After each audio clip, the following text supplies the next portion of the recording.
3, 4, 5, 6, 7, 8, 9, 10. Dude, relax, man. Take it seriously, bro. Hey, it's Miguel. I'm just letting you know that the live Mic stream check is 1, 2, 3, 4, 5, 6, 7, 8, 9, 10. Mic check 1, 2, 3, 4, 5, 6, 7, 8, 9, 10. No, this is the TA press conference. They wanted me to. Okay. They just wanted me to show it, bro. So just letting you guys know I'm up. Thank you, sir. And then. No, I'm with Tony. Okay, I'll call you guys back. Thank you. Hey, we're gonna be on line before. Man, well, we're all set up, but he's not here yet. Cool, bye. All right. Tony's with you. That's right.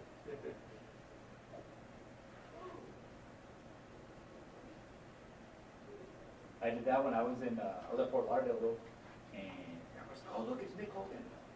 Nick Hogan, that's Hulk Hogan, bro. So I went over there, gave my phone to Nick Hogan, I was like, hey, take a picture of me and your dad. I don't care about Nick, bro. And did he take it? Yep.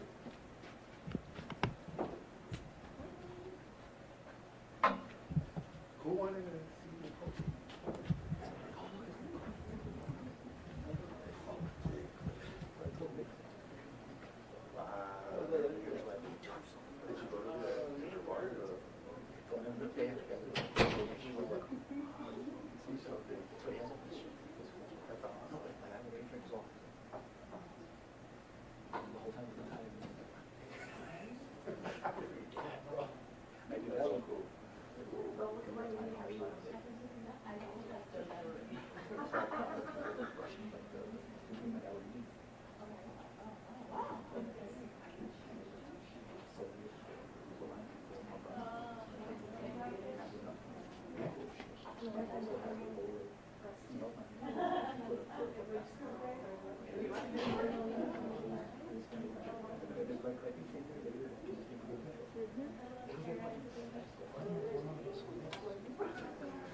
Okay. That's cool. Oh, yeah.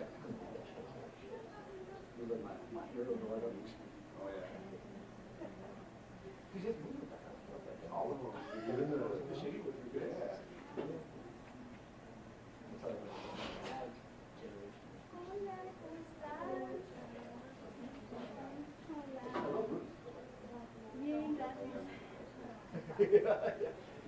Okay.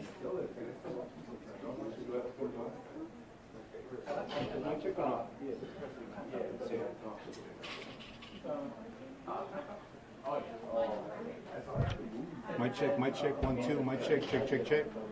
Microphone check 1, 2. Mic check 1, 2, 3. Mic check 1, 2, 3, 4, 5, 6, 7, 8, 9, 10. Okay. ¿Todo bien? ¿Está en la mía o la vas a prender hasta que se acabe?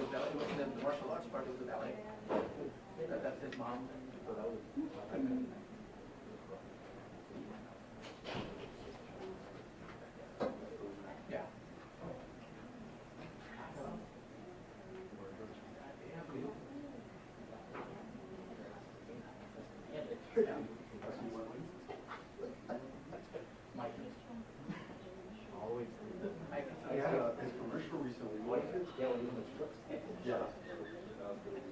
Oh,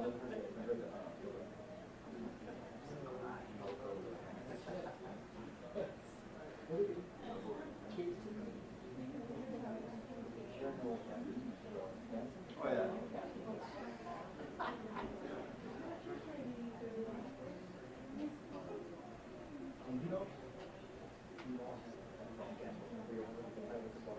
You don't need that. That was this morning. First shit. I'm like,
And I can't get a new camera.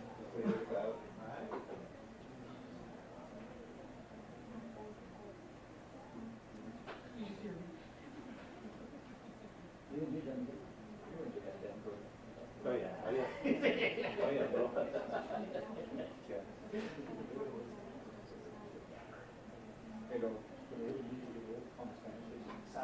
Oh, definitely. You thought about it.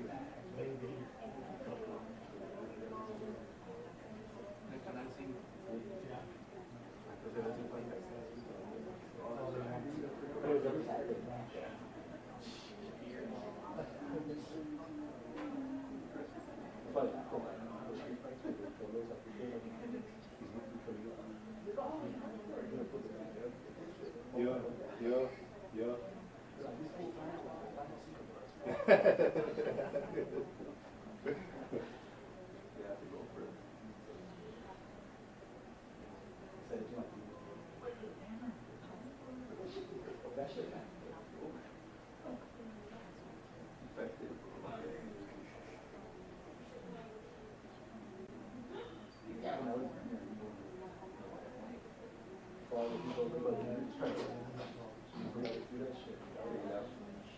I think every kid back then knows should be. In my head, I got close. And I would see the picture and I was it felt like it was Felt like magic, man. well, remember,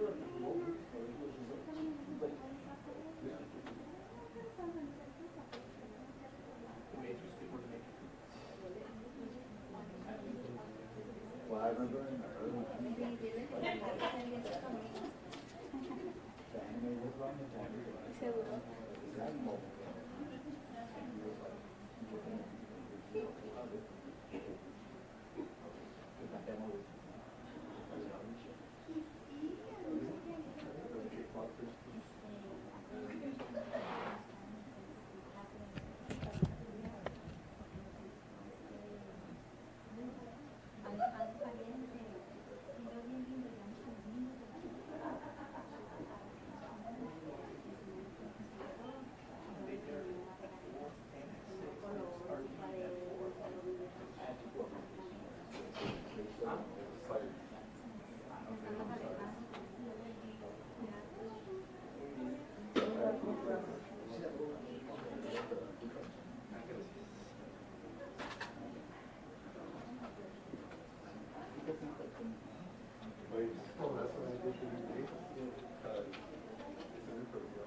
Oh, it's just in the background.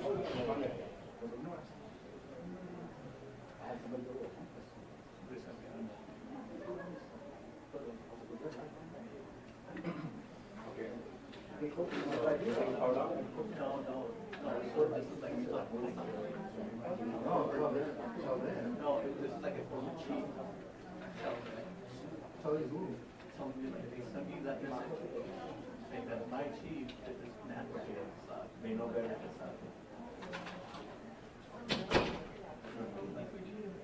Like we average twice, when we did it four, six. Nothing, there's no breakdown.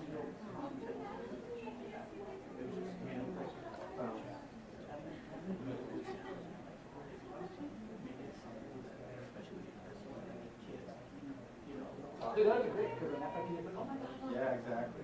Nothing like that, dude. They're just like bag of shots. Probando. I mean, you could have not even like an established shot of where people just like that. I already saw it. And then it was like something.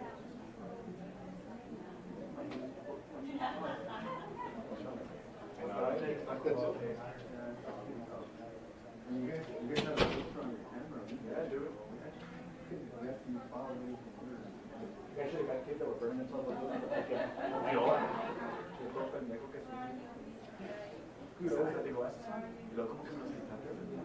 Yeah, it's over. It's over, Jimmy.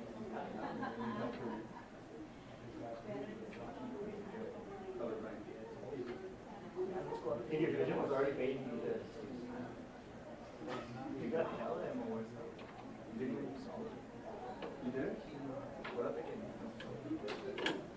Howdy. You can tell which photographers were using their iris to like lie to the fucking like when you see national news. You knew where we were 100% totality. From Walmart, you were dark. I saw a curve. Also, dark. Because they were in the totality. I saw it between Austin and Dallas. Mazatlán.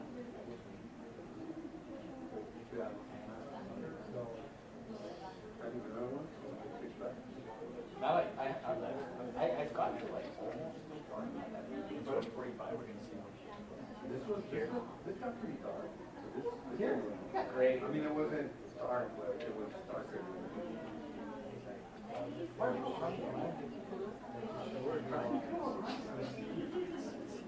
Just like when Cody Rhodes won one of ours. Dude, Cody Rhodes winning like a legendary moment. I was watching it right now. You know, I see that before or something. Nah, it's because you don't understand. You didn't see the building like that. They're not doing it. Like, Cody Rhodes, I don't understand. Bro. Okay.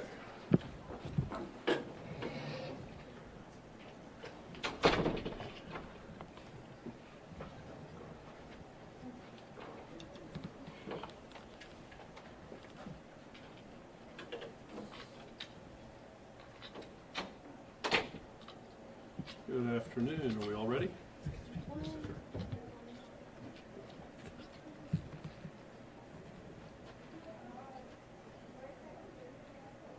Okay. Good afternoon. My name is Bill Hicks, and I am your district attorney. I'm very pleased to announce that our community is a safer place after the past 2 weeks. The district attorney's office has successfully prosecuted 3 capital murders, 3 separate defendants in capital murders, where the sentence was life in prison without the possibility of parole.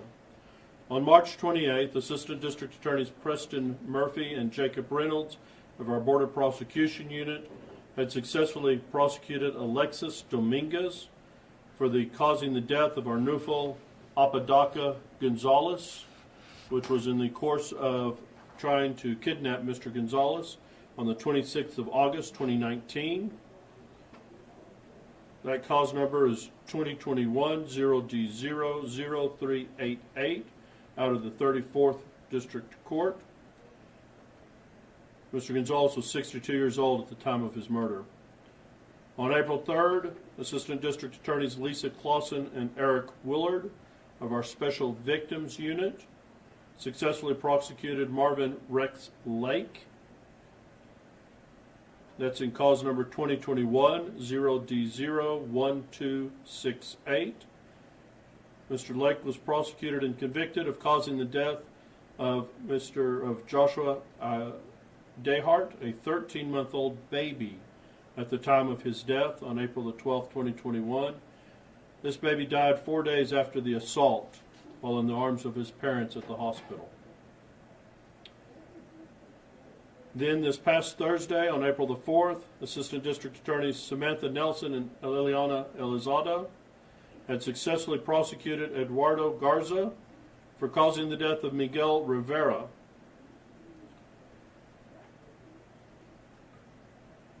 This is in cause number 2019-0D02537.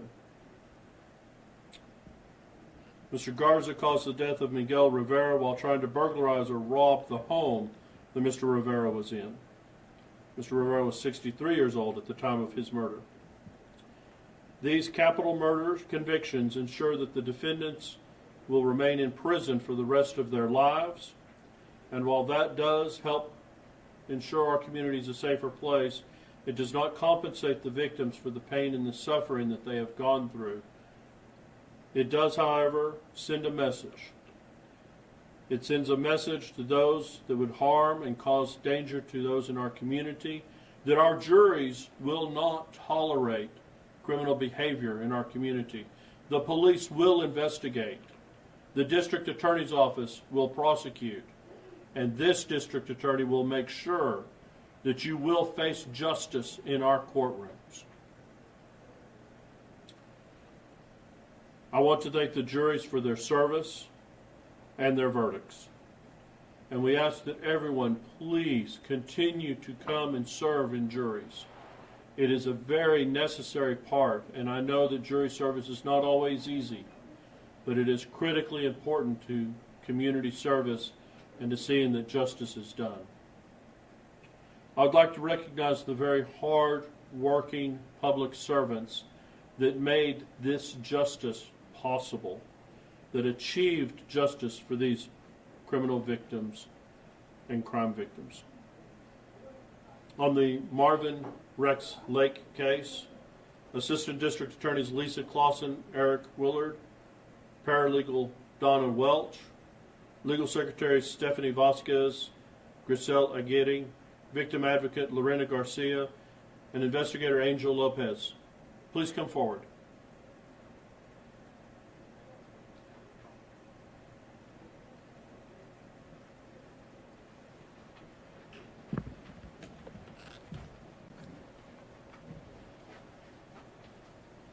You'll have to stand somewhere on this side too.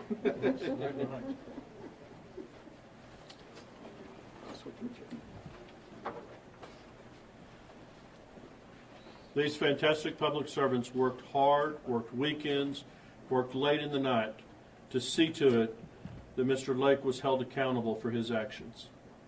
I cannot say how proud I am of their work and how fantastic they did to bring justice for this small baby. Thank you. Thank you. Thank you. Thank you. Thank you. Thank you. Thank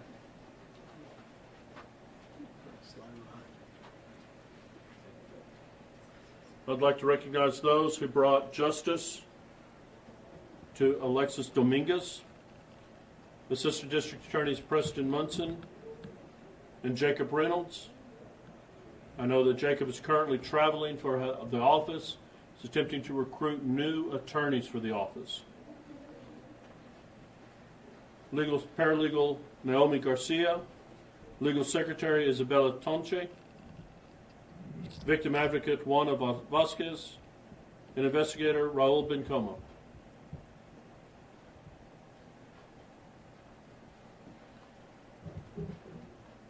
The work of the Board of Prosecution Unit extends well beyond just standard narcotics cases and even some of the immigration cases they prosecute. They take on even murder cases and hard cases, as evidenced by this capital murder conviction. I'm so proud of the work of Preston, Jacob, the support staff that supported them, working tirelessly to make sure that justice happened in this case. Thank you so much. Fantastic work. Thank you. Thank you.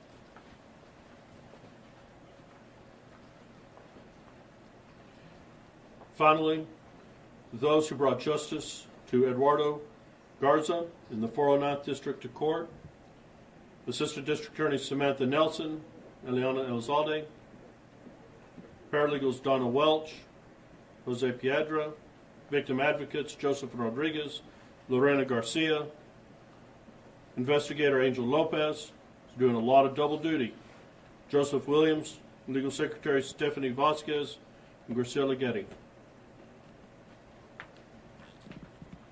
You see some of the same people up here, which tells you how hard they have been working. This was a difficult case. They faced a lot of difficulties coming from the defense that fought very, very hard on behalf of their client. These attorneys overcame great difficulties in their trial to get this conviction. The support staff did a fantastic job helping them, working with the victims, working with the witnesses.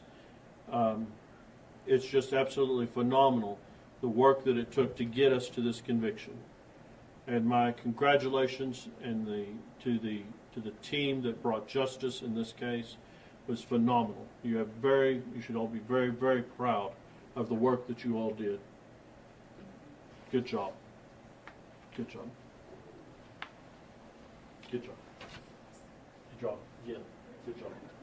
Good job. Good job. Good job. Thank you. Yes, sir. Thank you.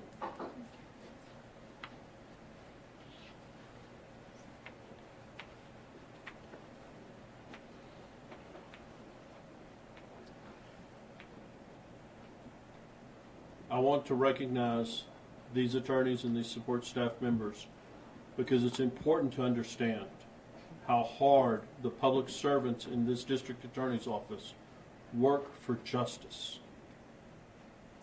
Everyone here understands that they're servants of the public, and that's what the definition of a public servant is. But I want everyone to understand how hard they work to achieve the goals of justice for victims, and how hard they fight for justice for victims of crime. No one else stands up for a crime victim like the district attorney's office does. Nobody else stands up to fight for justice like the district attorney's office does. These public servants are truly the sword of justice for our community. They deserve everyone's applause and everyone's congratulations and everyone's thanks. They certainly have mine. I'll take any questions you might have. Do you have any responses from their family, from the victims' families? In these three cases, the victims' families were all very grateful for the prosecution. As I mentioned, while the convictions do not give the families closure, they give the families finality. It's an opportunity now for these families to begin the healing process. All of the families gave their victim impact statements, and it was an opportunity for these families to begin to move on with their lives now. All of the families were satisfied that justice had been served, but it doesn't bring back their loved ones. It doesn't bring back the Christmases, the families, the healing, the Thanksgiving lunches and dinners. It doesn't bring that back. It never will. But it does give them the chance to begin finding some finality and to move on. As you mentioned, it's very impressive that in just less than 2 weeks you had 3 major sentences. Were these cases put on like a speed run, or were they given extra attention so that they could be really resolved immediately? We actually had 4 cases going all at the same time. The 4th one resulted in a hung jury. I didn't speak about that case because we intend to retry that case, and I don't want to add too much pretrial publicity to that 4th case. But with the fact that we were in trial on 4 cases, 3 capital murders and a murder case, all at the same time, all within a 2-week period, is an extremely, it's a fantastic statement about the resources that this office is devoting to making sure that we're moving forward on homicide cases and murder cases. Our office does not control the calendars. The court controls their own calendars. I can only tell you that we are making every effort that we can to be ready to go to trial whenever the cases are set for whenever homicide cases are set for trial. We have a large number of homicide cases and sexual assault of a child cases set on the court's dockets. We understand that because of COVID and because of other factors, there are a lot of homicide cases and intoxicated manslaughter and just manslaughter cases pending. We are resolving those cases as quickly as we can. Some of those are resolved through pleas. Many of those are having to be resolved through trials.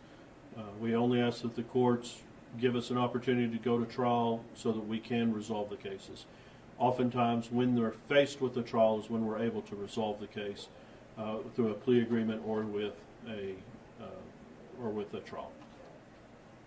For the Dominguez case, what's the current status of the co-defendants in that case? That case has several pleas coming. Some of the co-defendants are actually going to go ahead and plead guilty now that the Dominguez case has been resolved.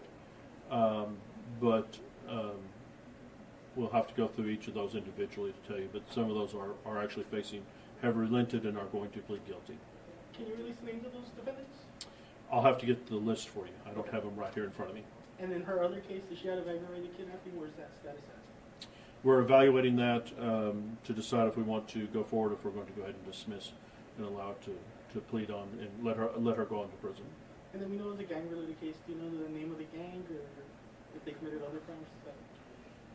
I don't have that. I'm sure Preston can give that to us.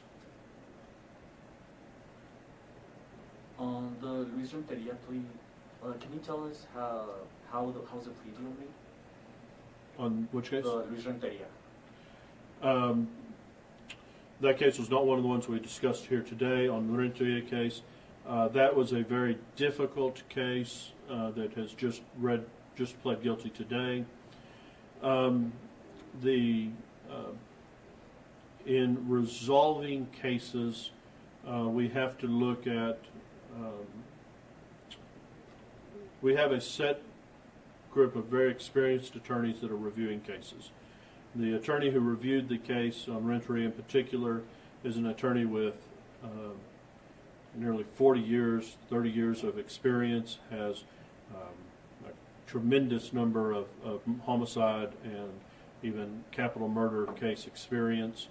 And after reviewing that case and the facts of that case, he made the determination, and after discussing with him, I agree that we were going to have a very difficult time making the murder conviction, and through plea negotiations he was able to arrive at the plea agreement that he reached, which was the 7 years deferred probation on aggravated assault. You cannot get a conviction, straight probation on aggravated assault. It has to be deferred because of the nature of aggravated assault. So if the defendant doesn't do well on probation, he's facing the full range of punishment, a minimum of 2 and a maximum of 20. Was there, I know the family told us because this is showing this lack of evidence. In your case, could you say this is true? I would say that the defendant had a self-defense claim, and it was going to be difficult for us to overcome that self-defense claim had we gone to trial.